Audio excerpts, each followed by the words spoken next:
안녕하세요. 미조형 보썰입니다. 오늘 이야기는 사연자님이 친구분과 겪은 일이라고 하는데요. 어떤 일을 겪었는지 지금 바로 시청해 보겠습니다. 시청 전 멤버십 가입 한 번씩 부탁드리고요. 이야기 시작합니다. 저는 부산에 사는 30대 남성입니다. 지금 들려드릴 이야기는 몇 년 전 친구들과 헌팅 술집에 갔다가 겪었던 이상하고 소름 끼치는 촉에 대한 경험입니다. 당시 저는 이른 퇴근을 한 날이었고 성인이 된 이후에도 금요일 저녁에 만나 같이 저녁을 먹고 PC방을 가던가 술을 마시며 주말을 보내는 친구가 있었습니다. 그날은 친구도 그렇고 저도 여자친구가 없어서 오랜만에 술도 마시고 기분도 풀 겸 시내에 위치한 헌팅 술집을 가자고 하더군요. 사실 저는 낯을 좀 가리는 성격이라 가더라도 여성분에게 말을 잘하지 못해서 그런 곳을 가더라도 재밌게 즐기지 못하는데요. 그날도 그냥 분위기 전환할 겸 친구 따라 혹시나 하는 마음으로 따라갔습니다. 금요일 밤이어서 시내는 북적거렸고 보이는 가게마다 사람들도 많았는데요. 저희가 가려는 가게 또한 시끄럽고 복잡했는데 사람들끼리 쉽게 어울리며 웃고 떠드는 분위기였습니다. 저도 몇 번 가봐서 크게 기대하지 않고 앉아있는데 맞은편에 앉아있던 한 여자가 자꾸 저를 똑바로 쳐다보고 있더군요.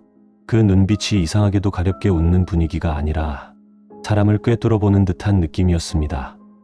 저는 친구에게 뒤로 돌아보지는 말아라며 이야기했고 너 뒤에 앉아있는 여성분이 아까부터 나를 본다며 했죠.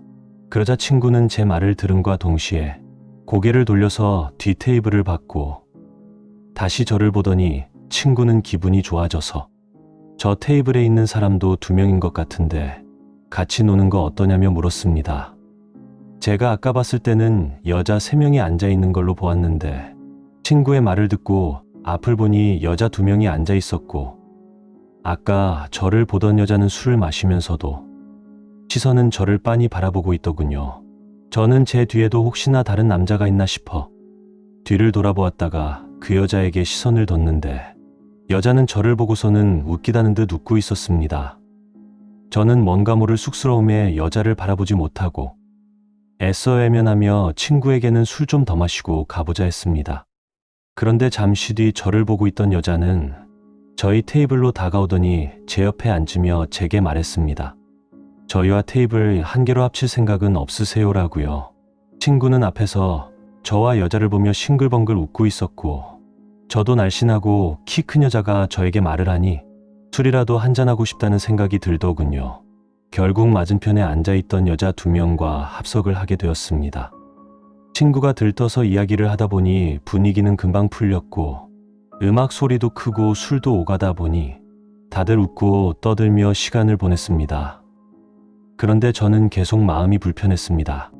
합석하게 된 여자 중 저 맞은편에 앉은 친구 파트너였던 여성분이 저를 이상한 눈으로 쳐다보고 있었기 때문입니다. 보통 술자리라면 농담도 하고 가볍게 분위기를 띄우는데 그분은 웃더라도 그렇게 즐거워 보이지 않고 그저 제 얼굴만 바라보며 뭔가를 말하고 싶어 보였습니다. 마음 같아서는 그 자리에서 무슨 할 말 있냐 묻고 싶었지만 뭔가 촉이라는 게 그렇게 하면 안 될 것 같은 생각이 들더군요. 그래서 저는 나중에 둘이 있을 때 이야기를 해보기로 했고 술이 몇 잔 더 오가고 분위기가 무르익을 즈음이었습니다. 친구는 자리를 바꿔서 놀아보는 거 어떠냐며 물었는데요. 제 옆에 있던 여성분은 뭔가 꺼림칙한 표정을 지으시면서 잠시 고민을 했고 맞은편 친구에게 우리 자리에 옮겨도 괜찮을까? 라며 물었는데요. 맞은편 친구는 한치의 고민도 없이 그러자며 말했습니다. 솔직하게 말하면 저는 제 옆자리 여성분보다 앞쪽에 있던 여성분이 마음에 들었는데요. 왜냐하면 제 이상형이 아나운서 같은 분인데 맞은편에 앉은 여성분이 제가 좋아하는 스포츠 아나운서와 거의 80% 흡사했기 때문이죠. 그렇게 자리를 옮기고 앉아 서로 이야기를 나누는데 앞에서 친구는 옆에 있던 여성분에게 무언가를 준다며 억지로 데리고 나갔습니다. 그리고 제 옆에 있던 여성분은 아까와는 다르게 무표정한 모습으로 앉아 있었는데요. 이상하게 아까 앞에서 볼 때는 몰랐지만 표정은 무표정한데 몸은 미세하게 떨고 있는 듯한 모습이었습니다.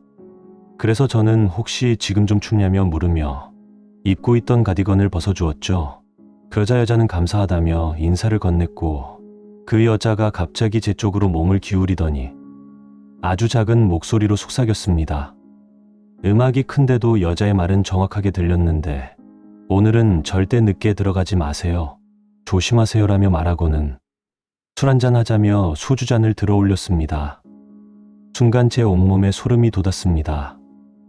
술집에서 처음 만난 사람에게서 들을 말로는 도저히 어울리지 않는 말이었고 속삭이는 그 목소리 톤이 너무 진지해서 장난으로도 들리지 않았습니다. 저는 당황해 네라고 되물었는데 그녀는 아무 일 없었다는 듯 다시 술잔을 들고 대화를 이어갔습니다. 주변 사람들도 전혀 눈치채지 못했더군요. 그날 술자리는 걱정과는 달리 자연스럽게 끝났습니다. 그런데 맞은편에 있던 여자는 저와 친구에게 이렇게 끝내기는 건 너무 아쉬운데 방 잡고 노는 거 어떠냐며 물었는데요. 그 말을 듣고 친구는 너무 좋은데라며 이야기했고 평소 같으면 저도 반겼겠지만 제 옆자리에 앉은 여자가 아까 했던 말이 너무 기괴했기에 그날은 친구에게 몸이 안 좋아서 다음에 만나자고 말만 했는데요. 그러자 앞에 있는 여자는 우리과인 거냐며 짜증을 냈고 옆에 있는 여자도 우리과인 건가 봐. 다른 남자랑 놀자라며 이야기하더군요. 그리고 제 친구는 아니면 나라도 둘이서 놀러 가자며 말했는데요. 그 여자는 잠시 제 옆자리에 앉은 여자와 눈빛 교환을 하더니 그러면 저는 가고 친구만 같이 가자며 이야기했습니다.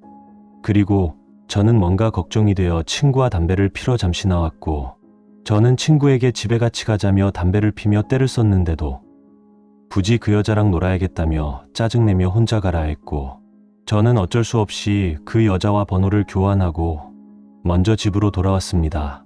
집으로 돌아가는 도중에도 저도 그 자리에 끼고 싶었지만 이상하게 촉이 너무 안 좋아서 모르겠다 하고 집으로 갔고 씻고 술에 취한 상태로 잠을 잤습니다. 그리고 다음 날이 되니 친구에게 50통이 넘는 전화가 와 있었는데요. 저는 무슨 일인가 싶어 친구에게 전화를 걸었죠. 전화를 걸어도 친구는 전화를 받지 않았고 잠시 후 친구 부모님에게 전화가 걸려왔습니다. 친구 부모님의 전화를 받고 저는 너무 놀라서 씻지도 않은 상태로 병원으로 달려갔는데요. 친구는 전날 새벽에 차도로 뛰어들어 교통사고를 당한 상태였습니다. 친구 부모님은 어제 무슨 일이 있었냐 물었지만 저는 도중에 집으로 가서 아무것도 모르는 상태였죠. 그러다 어제 전화번호를 교환했던 게 생각이 나 그 번호로 전화를 걸어보았습니다. 전화를 거니 없는 번호라는 응답 메시지가 들려왔고 저는 번호를 잘못 적었나 싶어 번호들을 대조해서 다른 번호로 전화를 해보았지만 어제 그 여자와 전화통화는 어려웠습니다. 그리고 친구는 일주일이라는 시간이 지난 뒤 깨어났는데요. 깨어난 뒤로 한동안 치료를 받은 뒤 제정신을 찾은 친구는 그날 있었던 무서운 이야기를 저에게 해주었습니다. 친구는 제가 택시를 타고 가는 걸 여자들과 배웅해 준 뒤 파트너였던 여자와 모텔로 가서 좋은 시간을 보낼 생각을 하고 있었다고 합니다. 그래서 제 파트너도 집에 보내려고 중간에 파트너였던 여자와 이야기를 하고 있었다는데요. 파트너였던 여자는 모텔 앞까지만 가서 저애는 보내자며 이야기했다고 합니다. 그렇게 셋이 모텔 앞까지 같이 걸어가며 이야기를 나눴고 모텔 앞에 도착하자 파트너였던 여자는 친구를 보낸다며 편의점에 가서 소주 2병과 맥주를 사서 와달라며 부탁했다고 합니다. 친구는 알겠다 하고 편의점에 가서 술과 안주로 먹을 과자 몇 봉을 사들고 모텔로 걸어갔다는데요. 모텔로 가는 길에 양갈래인데 예전에도 왔던 곳이어서 조금이라도 술을 깨고 가려고 조금 돌아가는 길로 돌아서 모텔로 향했다고 합니다. 그런데 남자 몇 명과 자기 파트너인 여자가 그곳에서 담배를 피며 대화를 하고 있었다는데요. 친구는 그 모습을 보고 남자들이 자기 파트너 여자에게 관심을 보인다고 생각했다고 합니다. 그래서 술과 안주를 들고 달려가서 지금 여자친구에게 뭐 하냐며 물었다는데요. 그러자 남자들과 여자는 웃기 시작했고 그중 남자 한 명이 친구를 사정없이 때렸다고 합니다. 그렇게 한참을 맞고 있는데 새벽 시간이고 외진 곳이라 사람도 없었다고 합니다. 그런데 뒤에 있던 남자들은 친구를 보며 알 수 없는 중국어로 된 이야기를 했고, 친구는 이렇게 맞다가 잘하면 죽겠다 생각하고 불빛이 보이는 곳으로 달려갔다는데요. 그렇게 그 자리에서 벗어나는가 했는데 남자들은 친구를 끝까지 쫓아왔다고 합니다. 그러다 왕복 6차선 도로가 있는 대로가 보이기 시작했고, 친구는 여기서 차에 치여 죽는 게 낫겠다는 생각을 하고 차가 쌩쌩 달리는 도로로 달려들었다고 하는데요. 그 이후부터는 아무런 기억이 없다며 이야기했습니다. 저는 그 말을 듣고 뭔가 이상하다는 생각이 들더군요. 그래서 친구에게 그럼 나한테는 전화를 언제 그렇게 했는지 물었는데요. 그러자 친구는 전화기도 없어졌고 자기가 저에게 전화할 시간이 어디 있었겠냐며 만약에 전화할 수 있으면 경찰에 먼저 했을 거라며 말하더군요. 그 말을 듣고 저는 온몸에 소름이 끼쳤습니다. 그리고 그 여자가 저에게 해줬던 이야기가 생각이 났고 제 촉을 믿고 친구를 따라 안 가길 잘했다는 생각이 한편으로 들었는데요. 이후 경찰에도 신고해 보았지만 아무리 CCTV를 보아도 그 여자들과 남자들은 찾을 수 없었다고 합니다. 친구는 여자들과 이동할 때 여자들이 아는 모텔이 있다 하여 여자들을 따라 이동했는데, 친구도 이 지역에 살면서 잘 다니지 않는 길로 가서 처음엔 의아했지만 친구 입장에서는 아무 생각이 없었다고 합니다. 그냥 이렇게 이쁜 여자와 하루를 보낼 생각하니 좋았다고 하더군요. 경찰도 친구에게 말해주었는데 이렇게 CCTV를 교묘하게 비켜나간 사람은 드물게 본다며 친구에게 말해줬다고 하는데요. 만약 제가 그 여자의 말을 무시하고 그 모텔로 향했다면 저와 친구는 어떻게 됐을지 지금도 소름 끼칩니다. 그리고 그 여자는 도대체 무엇 때문에 저를 도와준 건지도 궁금한데요. 아직도 그 여자의 얼굴은 제 머릿속에 생생하게 기억이 납니다. 남자들은 다 그렇다고 말할 수 없지만 당시 만났던 그 여자를 보면 정말 아름다운 외모에 몸매 또한 너무 좋아서 그 여자들을 거부할 수 있는 남자는 있을까 싶을 정도로 미인이었습니다. 만약 아무것도 모르는 상태로 다시 돌아간다면 저 또한 그 유혹을 뿌리칠 수 있을지 모르겠습니다. 이야기를 듣는 분들 중에 저희와 같은 일이 생기지 않으시길 바랍니다. 오늘 이야기 어떠셨나요? 재밌으셨다면 구독, 좋아요 한 번씩 부탁드립니다. 즐거운 한가위 되시길 바라겠습니다. 감사합니다.